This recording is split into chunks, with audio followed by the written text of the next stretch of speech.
తక్షణమే job calendar ను ఈరోజు మరి జోగులాంబ గద్వాల జిల్లా పక్షాన నిరుద్యోగుల జేఏసీ పక్షాన మరి వారు చేస్తున్న నిరసన కార్యక్రమానికి మరి ఈరోజు హాజరు కావడం జరిగింది.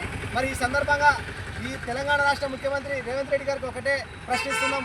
మరి కొత్త సంవత్సరాలు మారినా ఈరోజు జాబ్ క్యాలెండర్ మారకపోవడము ఇవాళ సిగ్గుచేటు, నిరుద్యోగుల యొక్క మరి ఉసురు కలుగుతున్నది ఈ కాంగ్రెస్ సర్కార్కు అని ఇవాళ డిమాండ్ చేస్తూ ఉన్నాం.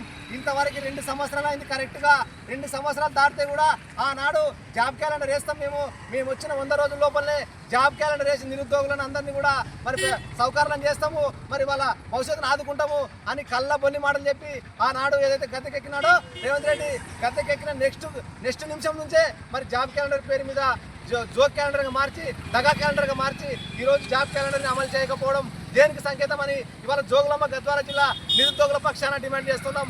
మరి 2 సంవత్సరాలు అయింది, 2 క్యాలెండర్లు మారినాయి. నూతన సంవత్సరాలు 2 మారితే కూడా మరి ఇలా జాబ్ క్యాలెండర్ మారకపోవడం అంటే మరి ఇది నిరుద్యోగులను నయవంచన చేయడమే, నిరుద్యోగులను మోసం చేయడమే. మరి చూస్తూ ఉన్నాం. మేము వచ్చిన సంవత్సరం లోపలనే 2 లక్షల ఉద్యోగాలు వేస్తామని చెప్పినాడు. మరి అదేవిధంగా మెగా డిఎస్సి 25,000 మెగా డిఎస్సి వేస్తామని చెప్పినాడు. మరి ఇంతవరకు ఏమి లేదు. మరి నిరుద్యోగ వృత్తి 4,000 ఇస్తామని చెప్పినాడు. మరి అదేవిధంగా విద్యారంగానికి 15% బడ్జెట్ కేటాయిస్తామని చెప్పినాడు. మరి అదేవిధంగా ఫీజు రీయింబర్స్మెంట్ ఇలా బడుగు బలహీన వర్గాలు, ఎస్సీ ఎస్టీ బీసీ మైనార్టీలు చదువుకునే బడుగు బలహీన వర్గాల పైన వివక్ష చూపుతూ ఇవాళ ఫీజు రీయింబర్స్మెంట్ విడుదల చేయడం లేదు. మరి అదేవిధంగా గురుకులాలలో మరి ఫుడ్ పాయిజన్లు, గురుకులాలలో మౌలిక సదుపాయాలు కల్పించకపోవడం, ఇంత మొత్తం విద్యారంగాన్ని నిర్వీర్యం చేస్తూ భ్రష్టు వర్షిస్తున్నాడు. కేవలం తెలంగాణ రాష్ట్రంలో బడుగు బలహీన వర్గాలు చదువుకున్నటువంటి విద్యా వ్యవస్థ పైన వివక్ష చూపడము దేనికి సంకేతం అని ఇవాళ డిమాండ్ చేస్తూ ఉన్నాం. అట్లనే ఇవాళ చూస్తున్నాం మా నిరుద్యోగులు అందరూ కూడా రాష్ట్రంలో మరి లక్షల్లో మరి ప్రిపేర్ అవుతున్నారు, గ్రంథాలయాల్లో ప్రిపేర్ అవుతున్నారు, జిల్లా కేంద్రాల్లో ప్రిపేర్ అవుతున్నారు, గ్రామాల్లో ప్రిపేర్ అవుతున్నారు.